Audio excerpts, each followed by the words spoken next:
బొమ్మల కథలు. నరసాపురం అనే గ్రామంలో గంగయ్య, కమలమ్మ అనే దంపతులు మధ్యతరగతి జీవితం కొనసాగిస్తూ ఉండేవారు. 4 ఎకరాల పొలం, సొంత ఇల్లు, ఒకే ఒక్క కొడుకు. జీవితం సాఫీగా సాగిపోతూ ఉండేది. పైగా ఊర్లో ఎవరికే సాయం కావాలని అడిగినా చేసేవారు. ఊర్లో వీరికి మంచి పేరుంది. అలా ఓ రోజు గంగయ్య పొలానికెళ్తూ ఉన్న సమయంలో, ఏమయ్యా, పొలం పనులన్నీ బాగానే సాగుతున్నాయా? ఆ దేవుడి దయవలన అంతా బాగానే ఉందిలేవే. పిల్లాడు ఎదుగుతున్నాడు కదయ్యా. పై చదువులకి ఇప్పటినుంచే డబ్బులు దాస్తూ ఉంటే మంచిదేమో అని ఓ ఆలోచన, అంతే. నువ్వు వాటి గురించి ఎక్కువ ఆలోచించుకే. నేనున్నాను కదా, అంతా నేను చూసుకుంటాను. సరేనయ్యా, ఆ దేవుడు మనల్ని ఇలానే చల్లగా చూస్తే అదే చాలు సరే, నేను పొలానికి వెళ్ళొస్తాను అని అక్కడ్నుంచి వెళ్ళిపోతాడు గంగయ్య. దారిలో ఆ ఊర్లో ఉండే ఓ పెద్దాయన గంగయ్యను పలకరిస్తాడు. ఏం గంగయ్య, ఎందాక ప్రయాణం? ఇక్కడే పొలం వరకు వెళ్దామని బయలుదేరాను బాబాయ్. ఏంటోరా, నువ్వెప్పుడు చూసినా పొలంలోనే ఉంటూ కష్టపడుతూ ఉంటావు. మరి కాయా కష్టం చేయింది పైసా కూడబెట్టలేం కదా బాబాయ్. నీ వయసులో నేను కూడా ఇలానే చలాకీగా ఉండేవాణ్ణిరా. మాకెందుకు తెలియదు బాబాయ్, మిమ్మల్ని చూసే కదా మేమంతా ఇలా ఉన్నది. ఏదేవైనా నువ్వు మాత్రం ఇలానే నీ కష్టాన్ని నమ్ముకో గంగయ్య. ఎలాంటి అడ్డదారులోనూ వెళ్ళకు. అలాగే బాబాయ్. ఇక నేను వెళ్ళొస్తాను అని అక్కడ్నుంచి వెళ్ళిపోతాడు గంగయ్య. రోజులు గడుస్తాయి. అందరి జీవితాలు ప్రశాంతంగా సాగిపోతూ ఉంటాయి. సరిగ్గా అప్పుడే నాగన్న అనే పెద్ద వ్యాపారస్తుడు కోటు వేసుకుని హుందాగా పట్నం నుంచి ఊర్లో దిగుతాడు. ఏవండి, ఇక్కడ ఉండడానికి ఏమైనా చోటు దొరుకుతుందా? ఎవరండి మీరు? ఎక్కడ్నుంచి వస్తున్నారు? ఎవరు కావాలి మీకు? నా పేరు నాగన్న. నేను పట్నం నుంచి వస్తున్నాను. ఊరూరు తిరుగుతూ వ్యాపారాలు చేస్తూ ఉంటాను. చివరిగా ఇక్కడ ఏదైనా వ్యాపారం చేసుకుంటూ స్థిరపడదామని అనుకుంటున్నాను. ఓ అవునా, అయితే మీకిప్పుడు చేయడానికి పని, ఉండడానికి ఓ చోటు కావాలి, అంతేనా? అవునండి, అంతే. ఏవైనా వీలవుతుందా? మీరు నేరుగా శివాలయం పక్క వీధిలో ఉండే గంగయ్య ఇంటికి వెళ్ళి విషయం చెప్పండి చాలు. అంతా ఆయనే చూసుకుంటాడు. మీ ఊరి వాళ్ళు భలే సాయం చేస్తున్నారే. చాలా మంచివారిలా ఉన్నారు అని అతను గంగయ్య దగ్గరికి వెళ్తాడు. అతని గురించి మొత్తం చెప్తాడు.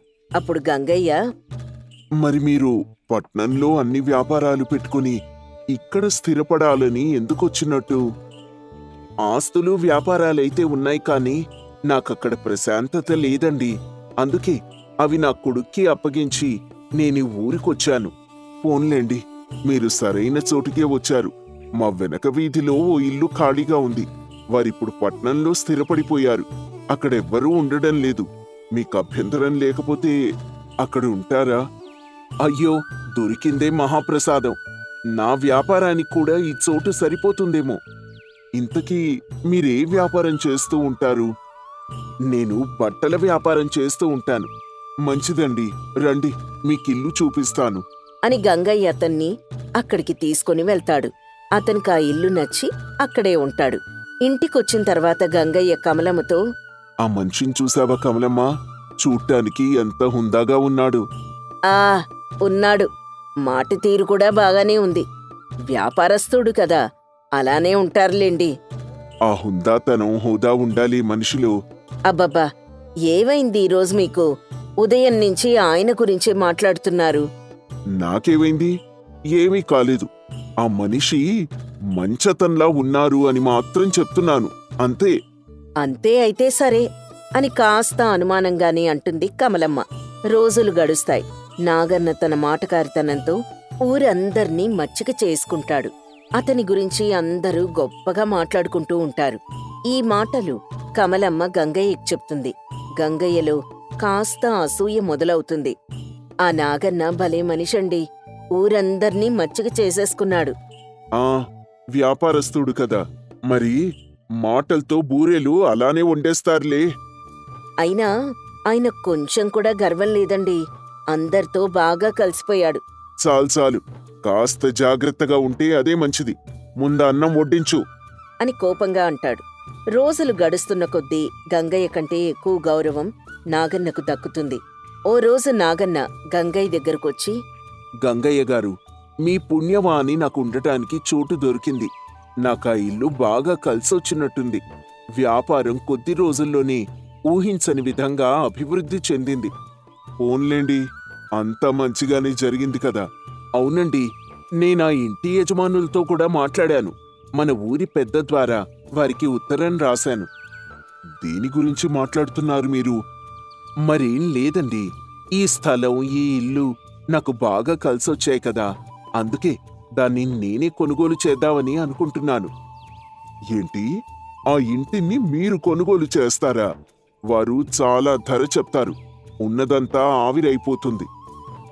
లేదండి, నేను వారితో మాట్లాడాను. ఓ వారం రోజుల్లో ఆ ఇల్లు నా పేరు మీదకు మారుస్తాను అని చెప్పారు. అవునా? మంచిది మంచిది. ఆ రోజున మీరు కూడా ఖచ్చితంగా నా పక్కనే ఉండాలండి. అని చెప్పి వెళ్ళిపోతాడు నాగన్న. గంగయ్యలో అసూయ ఇంకాస్త పెరుగుతుంది. దీంతో ఎలా అయినా సరే అతను కూడా వ్యాపారం చేసి ఆస్తులు సంపాదించాలని చూస్తాడు. కమలమ్మ, ఆ నాగన్న చాలా అదృష్టవంతుడు కదా. దేనికండి, ఏవైందిప్పుడు? వచ్చి 6 నెలలు కూడా కాలేదే, అప్పుడే తనుంటున్న ఇంటిని తనే కొనేశాడు. అవునా? పోన్లేండి, లక్ష్మీదేవి అనుగ్రహం ఉంటే ఎంతలోపు చెప్పండి. ఇదంతా అతను వ్యాపారం చేయబట్టే కదా. అందుకే నేను కూడా ఓ నిర్ణయం తీసుకున్నానే. ఏంటండి అది? ఇక మీదట నేను కూడా వ్యాపారం చేసి బాగా డబ్బు సంపాదిస్తాను. అప్పుడు ఊరి వాళ్ళు కూడా నా గురించి గొప్పగా మాట్లాడుకుంటారు. నేను కూడా హుందాగా కోటు వేసుకుని దర్జాగా తిరగొచ్చు. చాలండి మీ గొంతెమ్మ కోరికెలు. వ్యాపారం అంటే మాట్లా? ఆయనంటే అందులో అనుభవం ఉన్న వ్యక్తి కాబట్టి త్వరగా నెగ్గుకొనొచ్చాడు. పైగా వ్యాపారానికి బోలెడు పెట్టుబడి పెట్టాలి. పెడదాం, మన 2 ఎకరాల పొలం అమ్మేద్దాం. దానిలో ఏముంది, లాభం వస్తే 4 ఎకరాలు కొందాం. మీరనుకున్నంత సులువు కాదండి అవన్నీ. ఇప్పుడు మనం ప్రశాంతంగా హాయిగా జీవిస్తున్నాం కదా, ఇంకా ఎందుకు అవన్నీ? మన కొడుకు కోసం, వాడి బంగారు భవిష్యత్తు కోసమే. నాకెందుకో మీ మాటలు వింటుంటే అలా అనిపించటం లేదు. పిచ్చి పిచ్చి ఆలోచనలు మాని నిద్రపోండింకా అని హెచ్చరిస్తుంది. అయినా గంగయ్య తన ఆలోచన మానుకోడు. కొద్ది రోజులకే అతను అనుకున్నట్టు 2 ఎకరాల పొలం అమ్మేస్తాడు. అది కూడా ఆ నాగన్నకే అమ్మాల్సి వస్తుంది. మీరేంటండి ఈ వృత్తిలో దిగుతున్నారు? డబ్బు సంపాదించాలని ఎవరికుండ చెప్పండి. పక్కూరు నుంచొచ్చి వ్యాపారం చేస్తున్న మిమ్మల్ని మా ఊరి వాళ్ళు నమ్ముతున్నారు. నన్ను నమ్మరా? ఇదంత సులువు కాదండి.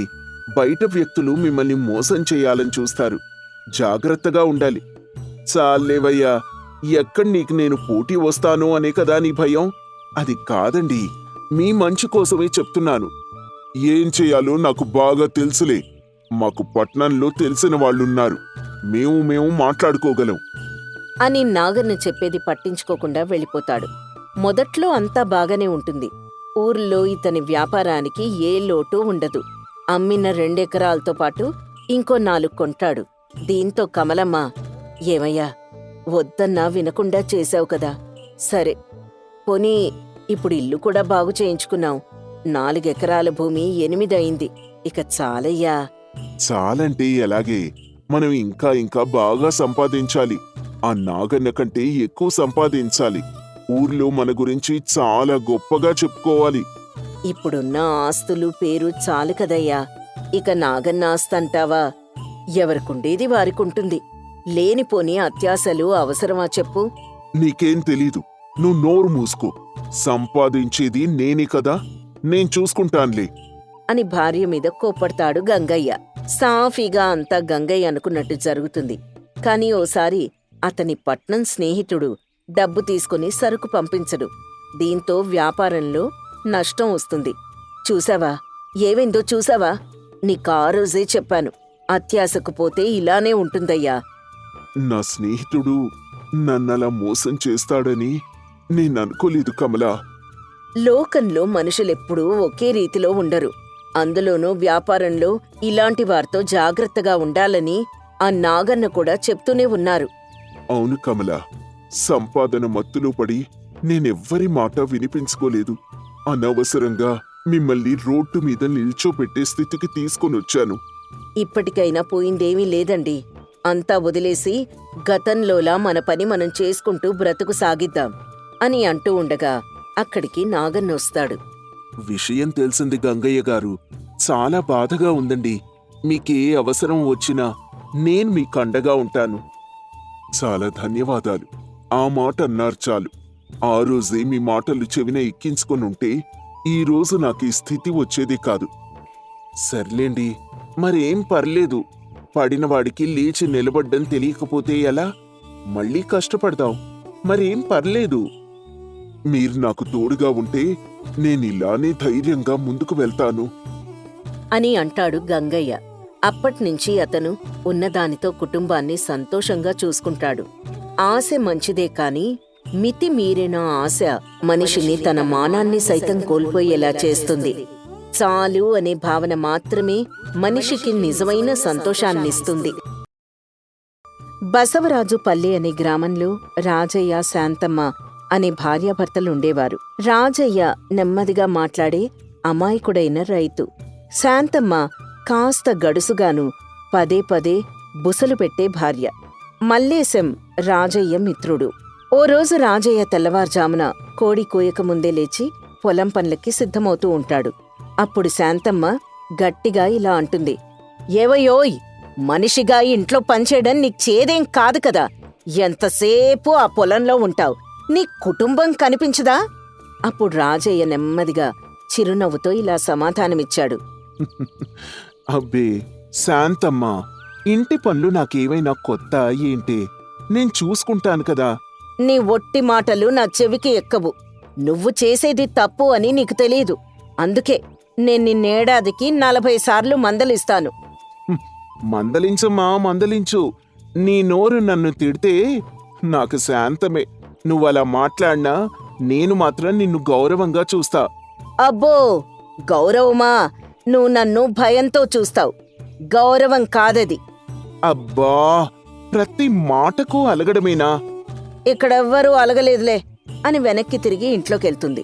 రాజయ్య ఒక్క క్షణం ఆలోచనలో పడి తన నాగలి తీసుకుని పొలం వైపు నడుస్తాడు. మధ్యలో తన మిత్రుడు మల్లేశం ఇంటి దగ్గరకొస్తాడు. మల్లేశం చాప మీద కూర్చొని ఉంటాడు. ఏంటి రాజయ్య, ఎలా ఉన్నావు? అంతా కుశలమేనా? ఆ, ఏదో అలా సాగిపోతోంది కాలం. పర్వాలేదులే చెప్పు. నీ ఇంట్లోంచి అరుపులు మా ఇంట్లోకి వినపడ్డాయి. నిజమా మల్లేశం? అంత గట్టిగా వినిపించాయా? ఆ శాంతమ్మ గారు మనిషిని తిట్టకుండా ఊరుకోరేమో. శాంతమ్మ గారికి మాటల్లో నిబద్ధత ఎక్కువైందిలే. ఆహా, అదే వినపడుతూనే ఉందిలే. మనసు మంచిదేనయ్యా, కాని మాటలు తీరే దారుణం. అత్యుత్తమ ఓర్పు పథకం అని ఏదైనా ఉంటే అది నీకే ఇవ్వాల్రా. అబ్బా, ఆపరా మల్లేశం. నిజంరా, నీ భార్య గొడవలు చూస్తే ఊరు మొత్తం నీకు జేజేలు కొడుతుంది. ఏం చేస్తాం మల్లేశం? ఆడవాళ్ల మనసు మనకు అర్థం కాదు. నేను పొలంలో కష్టపడితే ఆమె ఇంట్లో కష్టపడుతుంది. ఆమె కోపం కూడా ఆ పని ఒత్తిడే అనుకుంటా. అదే అనుకో రాజయ్య, కాని ఆమె నోరు కాస్త తగ్గితే నీ జీవితం కొంచెం సాఫీగా ఉంటుంది. ఏవో లేరా, ఎలా రాసిపెట్టుంటే అలా జరుగుతుంది. ఇకేం చేస్తాం? ఇద్దరూ నవ్వుకుంటారు. రోజులు గడుస్తాయి. ఒకరోజు రాజయ్య కొడుకు శ్రీనుకి బడిలో మార్కులు తక్కువగా వస్తాయి. దాంతో శాంతమ్మ గట్టిగా ఇలా అంటుంది. నీ తండ్రి ఎలాగైతే ఎప్పుడూ ఓ సుత్తి మొహంతో తిరుగుతాడో నువ్వు అలానే తయారవుతున్నావు. అమ్మా, అది కాదమ్మా. నేను ఏంటి నోరు లేస్తోందేంటి? ఆ చదవమంటే నీకస్సలు బుర్రకెక్కదు కదా. నేను బాగానే చదివానమ్మా, కానీ ఏంట్రా కానీ? చదువు లేదు, పాడు లేదు. ఎప్పుడు చూడు ఆటలు, కబుర్లు. నాన్నగారు ఒత్తిడిగా ఉన్నప్పుడు కూడా నన్ను భయపెట్టలేదమ్మా. నువ్వు మాత్రం అలా ఎందుకు మాట్లాడుతున్నావు? అబ్బో, భయం. ఆ మాత్రం భయమే ఉంటే ఇలా ఎందుకు ఏడుస్తారు నువ్వు మీ నాన్న? అని పిల్లాణ్ణి తిడుతూ ఉండగా రాజయ్య పొలం నుంచి వస్తాడు. ఇవన్నీ వింటాడు. చాలే, ఇంకాపుతావా? పిల్లాడితో అలా మాట్లాడకు. ఇంకెలా మాట్లాడాలంట? ఇలా మాట్లాడితేనే వీడు వినడం లేదు. పిల్లల్ని బాధ పెట్టకుండా ప్రేమగా చెప్పాలి. మన మాటలే వాళ్ళ భవిష్యత్తుని తీర్చిదిద్దుతాయి. తండ్రిగా నువ్వేం మాట్లాడినా చెల్లుతుంది గాని తల్లిగా నేను చెప్పే ప్రతి మాట తప్పుగా వినిపిస్తుందా? అలా కాదే, నీ మాటల్లో కూడా ప్రేముంది. కానీ ఆ ప్రేమను చూపించే పద్ధతి కాస్త మార్చుకుంటే సీను మనసు బావుంటుంది. అయినా ఈ ఇంట్లో నేను గయ్యాళిదాన్నేగా, అంతా నన్ను అలానే చూస్తున్నారు. అలా కాదు శాంత, నా మాట విను. మేమెప్పుడైనా నీ మాట కాదన్నామా? కాస్త ప్రేమగా చెప్పు అంటున్నాను, అంతే కదా. అని శ్రీను వైపు చూస్తూ, శ్రీను, నువ్వు కూడా చదువులో శ్రద్ధ పెట్టు. మీ అమ్మ మాట వినాలి. సరే నాన్నా. అని శ్రీను తల వంచుకొని గదిలోకి వెళ్తాడు. శాంతమ్మ కాస్త ఆలోచనలో పడుతుంది. ఆ మరుసటి రోజు శాంతమ్మ సరోజని ఊరి బావి దగ్గర కలుస్తుంది. ఆమెప్పుడూ ఊర్లో విషయాలు మాట్లాడుతూ ఉంటుంది. ఏంటొదినా, అంతా బాగేనా? ఆ బాగానే ఉందిలే. నీకు అన్నయ్యకి మళ్ళీ ఏదైనా సమస్య వచ్చిందా ఏంటి? అబే అదేం లేదే, మేం బానే ఉన్నాం. అన్నయ్య నిన్ను మళ్ళీ ఏదైనా అన్నాడా ఏంటి? ఊరంతా నీ అరుపులు వినిపిస్తున్నాయి. అదేంటి సరోజా, నేనరిచినట్టు ఊరంతా చెప్పుకుంటున్నారా? అదే కదా నేను చెప్పేది. ఊర్లో అంతా నీ గురించే చెప్పుకుంటూ ఉంటారు. నా గొంతు కాస్త గట్టిగా ఉంటుంది అంతే. అంతేకాదు, అన్నయ్య ఎంత ఓర్పుగా ఉంటాడో నువ్వంతే గడుసుగా ఉంటావు. కాస్త మెత్తబడితే మీ ఇంట్లో శాంతి నెలకొంటుంది. నా గడుసుతనం అలవాటైపోయింది సరోజా. కానీ నా భర్త ఎప్పుడూ నన్ను గౌరవంగా చూస్తారు. నేను మాత్రం ఆయనలో మంచితనాన్ని చూడలేకపోతున్నాను. అదే చెప్తున్నాను వదినా, నీ మనసు కూడా మంచిదే. కానీ నీ మాటలు కాస్త తగ్గిస్తే మీ ఇల్లు స్వర్గం అవుతుంది. సరే సరే, నేను మారేందుకు ప్రయత్నిస్తాన్లే అని శాంతమ్మ తల వంచుకొని కాస్త ఆలోచనలో పడుతుంది. ఇంతలో ఉన్నట్టుండి ఊర్నించి రాజయ్య పెద్దమ్మ రాజయ్య ఇంటికొస్తుంది. శాంతమ్మ ఇంటి పనుల్లో ఉంటుంది. ఎవరన్నా ఉన్నారా ఇంట్లో లేదా? పెద్దమ్మా, నువ్వా? రారా, చాన్నాళ్ళకిలా వచ్చావు. ఆ నిన్ను కోడల్ని చూసిపోదామని ఇలా వచ్చానురా. ఊర్లో అంతా కులాసాయేనా? పెద్నాన్న బాగానే ఉన్నారా? నా సంగతి అలా ఉంచరా. ఏంటి, నీ గురించి కోడలి గురించి ఊర్లో అంతా చెప్పుకుంటున్నారు వాళ్ళు అలానే అంటారులే, నువ్వేమీ పట్టించుకోకు అని వీళ్ళిద్దరూ మాట్లాడుకుంటూ ఉండగా వంటగదిలోంచి శాంతమ్మ బయటికొస్తుంది. అత్తయ్యా, ఇదేనా రావడం? ఎలా ఉన్నారు? ఆడవాళ్లకు గట్టితనం అవసరం. కాని అదే గట్టితనంలో మానవతాభావం లేకపోతే కుటుంబమే చెడిపోతుందమ్మా. నేనేదైనా తప్పు చేశానా అత్తయ్యా? రాజయ్య ఓ రత్నమే. నువ్వు మాటల్లో రాయిలా ఉంటావు. రాయితో రత్నాన్ని కొట్టొద్దు. నీ మాటలు కాస్త మెత్తబడితే మీ ఇల్లు ఆనందంతో నిండిపోతుంది. నిజమే అత్తయ్యా, నేనెప్పుడూ నా అభిప్రాయమే సరైందని నమ్మాను. ఆయన్ని అర్థం చేసుకోలేదు. ఇప్పటికైనా అర్థం చేసుకోమ్మా. రాజయ్య లాంటి మనిషి దొరకడం నీ అదృష్టం. శాంతమ్మ కాస్త ఆలోచనలో పడి పెద్దమ్మకు ధన్యవాదాలు చెప్పి ఇంట్లోకి వెళ్తుంది. ఓ రోజు రాజయ్య జ్వరంతో మంచం మీద పడుకొని ఉంటాడు. శాంతమ్మ అతని తల దగ్గర కూర్చొని అతని ఒళ్ళు తుడుస్తూ ఉంటుంది. ఏమయ్యా, నిన్నిలా చూస్తూ ఉంటే నా గుండె కలుక్కుమంటోంది. నువ్వు నన్నెంత సహించావో నేను మాత్రం నిన్నర్థం చేసుకోలేదు. నీ మాటల్ని నేనెప్పుడూ తప్పుగా అనుకోలేదే. నీ మనసులో కోపం కంటే ప్రేమ ఎక్కువ. కానీ దాన్ని చూపించటానికి నీ పద్ధతి మార్చుకోవాలి శాంత. ఇక మిగిలిన జీవితం అంతా నీకు నేను తోడుగా ఉంటాను. నువ్వు గర్వపడే భార్యగా, ప్రేమించే ఒక తల్లిగా, ఒక మృదువైన మనిషిగా మార్తానయ్యా. అది చాలు శాంత, నీ నవ్వే నాకు ఆరోగ్యం. శాంతమ్మ తల వంచుకొని రాజయ్య చేయి పట్టుకొని కన్నీళ్లు తుడుచుకుంటుంది.